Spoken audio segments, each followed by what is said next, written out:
सणासुदीचं गोड खाऊन कंटाळलाय? आजच करा चिकन मटनचा झणझणीत बेत। असो कोणताही प्रोग्राम, मसाला आणायचा फक्त उत्कृष्ट चवीच्या आपल्या स्वाद मसाले पलूस आणि विटामधूनच। आता महाराष्ट्रातच नाही तर जगभरात कुठेही घरपोच मसाले आणि चटणीसाठी एक वेळ अवश्य भेट द्या।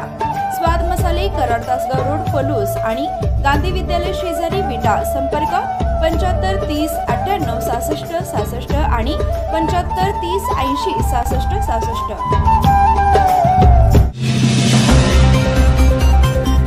माजी आमदार मोहनराव कदम यांच्या हस्ते दुधंडी घोगाव रस्त्याचे भूमिपूजन। महाराष्ट्र राज्याचे माजी सहकार व कृषी राज्यमंत्री आमदार डॉक्टर विश्वजित कदम यांच्या विशेष प्रयत्नातून मुख्यमंत्री ग्राम सडक योजना भाग 2 या योजनेतून दुधंडी येथे NH 166 घोगाव ते दुधंडी रस्ता रक्कम 2,43,00,000 इतक्या रकमेचे भूमिपूजन सांगली जिल्ह्याचे ज्येष्ठ नेते माजी आमदार मोहनराव कदम, पलूस तालुक्याचे नेते, रयत शिक्षण संस्थेचे उपाध्यक्ष तसेच सांगली जिल्हा मध्यवर्ती बँकेचे संचालक महेंद्र लाड व कृष्णाकाठ उद्योग समूहाचे JK जाधव यांच्या प्रमुख उपस्थितीमध्ये करण्यात आले।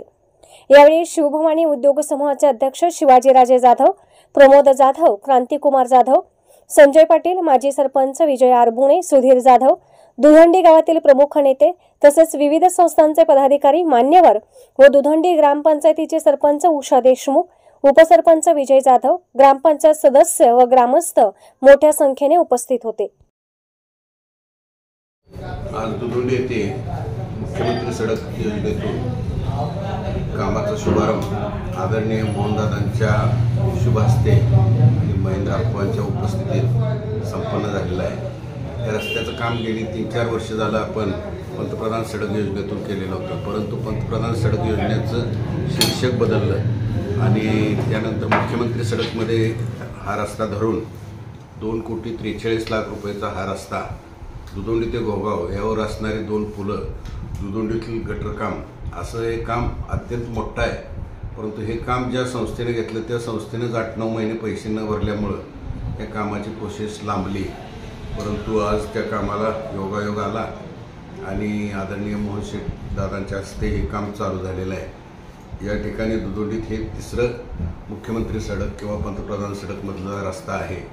अशाच प्रकारचं भरीव काम आमदार विश्वजित कदम यांच्या सहकार्यातून बरीच कामं होत आहेत। इथून पुढेही ह्या कामाला गती येईल। अजून दुधंडीतली ग्रामपंचायतची इमारत, हनुमान देवालय, तालीम, पोस्ट ऑफिसचं काम, अंदाजे 1 कोटी 1.5 कोटीची कामं राहिलेली आहेत। ती कामंही लवकरच आता मार्गी लागतील। त्याचबरोबर कृष्णा कॅनलचं फक्त वर्क ऑर्डरमुळे थांबलेलं आहे, ते 5 कोटीचं काम अगदी पूर्णत्वास जाईल। दुधंडी कॅनल हा पुंदीकडे जात असल्यामुळं पुंदीच्या लोकांची फार मागणी होती, त्यामुळं पुंदीला ते पाणी न जाता शिवेवरून या ठिकाणी आपण नदीला सोडतो।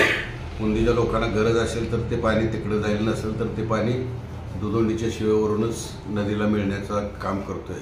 हे काम 5 कोटीचं आहे आणि ते काम 5-7 वर्ष झालं रखडलेलं होतं, ते 4-8 दिवसातच मार्गी लागेल।